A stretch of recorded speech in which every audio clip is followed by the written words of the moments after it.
Every year, alcohol kills 3 million people worldwide. Not from drunk driving, not from fights. 3 million people whose organs, liver, heart, brain simply gave out. That's more deaths than HIV, tuberculosis, and violence combined. And yet, alcohol is the only substance on earth where you have to explain why you don't use it. So here's what no beer ad will ever show you: what alcohol is actually doing inside your body, drink by drink, organ by organ. The second alcohol hits your tongue, absorption starts. 20% gets pulled straight through your stomach lining into your bloodstream. No digestion needed. The other 80% heads to your small intestine. If you've eaten, this slows down. Food in your stomach physically blocks alcohol from reaching the intestine quickly. That's why drinking on an empty stomach hits so much harder. There's nothing in the way. Within 5 to 10 minutes of your first sip, ethanol is already circulating in your blood.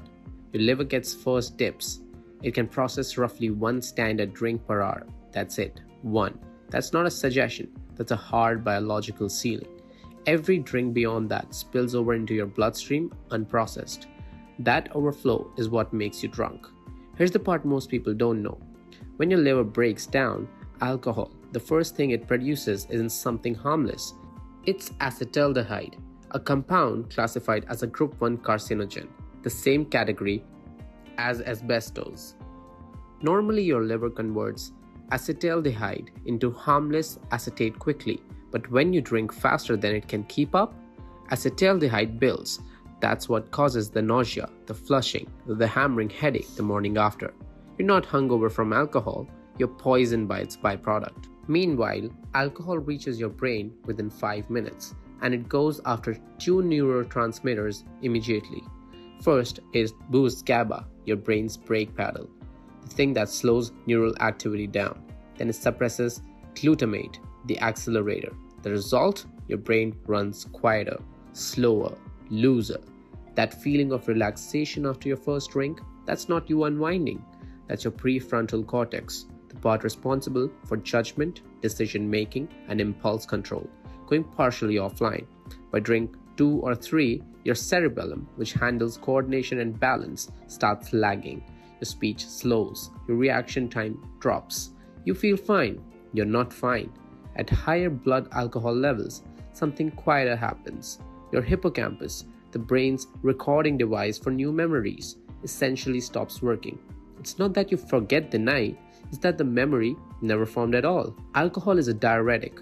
Specifically, it blocks a hormone called ADH, antidiuretic hormone, whose job is to tell your kidneys to hold on to water. With ADH suppressed, your kidneys dump water at an accelerated rate. For every alcoholic drink, you lose roughly 100 to 150 milliliters more fluid than you took in. 4 drinks in, you've lost half a liter of fluid on net. Your blood volume drops. Your brain, which is 75% water, starts to shrink very slightly away from the skull. That pulling sensation is a big reason why hangovers feel like a vice around your head. The heart situation is complicated and honest. Low to moderate drinking has been loosely associated with slightly higher HDL, the so-called good cholesterol. This gave rise to the idea that a glass of wine in a day is good for you. What is clear? Heavy drinking weakens the heart muscle. The walls of your heart stretch and thin, a condition called alcoholic cardiomyopathy. The heart pumps less efficiently. Blood pressure rises chronically. And binge drinking, 5 or more drinks in one session, significantly raises your risk of atrial fibrillation, an irregular heartbeat that can lead to a stroke. Cardiologists even have a name for it, holiday heart syndrome, because they see it spike every new year. Back to the liver, because this is where chronic drinking does its most visible damage. Stage 1, fatty liver. Your liver starts storing fat it can't process properly. At this stage, it's still reversible. Stop drinking and it can heal. Stage 2, alcoholic hepatitis. The liver becomes inflamed. You might feel pain in your upper right abdomen. Your skin and eyes may yellow. That's jaundice. Still, potentially reversible if you stop. Stage 3, cirrhosis. Healthy liver tissue is replaced by scar tissue permanently. The liver can no longer filter blood, produce proteins, or regulate chemicals properly. At this stage, it cannot be reversed. A liver transplant becomes the only option. Here's something millions of people do every night: drink to sleep better. And here's why that backfires completely. Alcohol does help you fall asleep faster. It won't lie about that. But what it does to your sleep architecture is destructive.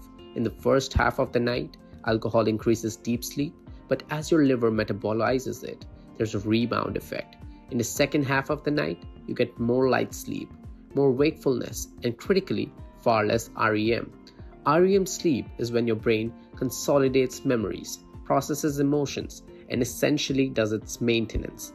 Cut that short and you wake up feeling foggy, irritable, and unrested even after 8 hours. Alcohol disrupts your endocrine system, the network of hormones that regulates almost everything. In men, chronic drinking lowers testosterone and raises estrogen. In women, it raises estrogen levels, which is one reason regular alcohol consumption is associated with higher breast cancer risk. Your gut microbiome, the roughly 38 trillion bacteria that live in your intestines, takes serious hits from regular drinking. Alcohol kills off beneficial bacteria and promotes harmful ones. This imbalance leads to increased intestinal permeability, sometimes called leaky gut, where toxins pass through the intestine wall into the bloodstream. And your immune system, alcohol suppresses the production of white blood cells and interferes with the inflammatory response. People who drink heavily get sick more often and recover more slowly. Their immune system is running at a fraction of its capacity. Now the part that most casual drinkers don't think applies to them: tolerance. Every time you drink, alcohol floods your brain with GABA. Your brain adapts to this artificial enhancement by producing less GABA on its own. It's trying to maintain balance. The result? You need more alcohol to get the same effect. That's tolerance, but it goes further. Eventually, your brain starts relying on alcohol just to maintain a baseline level of calm. This is also why alcohol withdrawal can be medically dangerous, sometimes fatal. Unlike most drugs, stopping alcohol suddenly can trigger seizures because the brain has recalibrated so dramatically around its presence. And the risk isn't only for heavy drinkers. Even moderate drinking, 1 to 2 drinks per day, measurably increases cancer risk. The mechanism is partly acetaldehyde damaging DNA in cells and partly alcohol's effect on estrogen.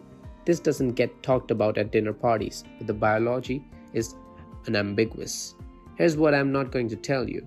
I'm not going to tell you to stop drinking. I'm not going to tell you it's fine either. What I will say is that most people drink without any real understanding of what's happening inside them. The biology is what it is. Your liver processes 1 drink an hour. Acetaldehyde is a carcinogen. Your brain adapts to alcohol and eventually needs it. Your sleep suffers. Your immune system takes a hit. What you do with that, entirely your call.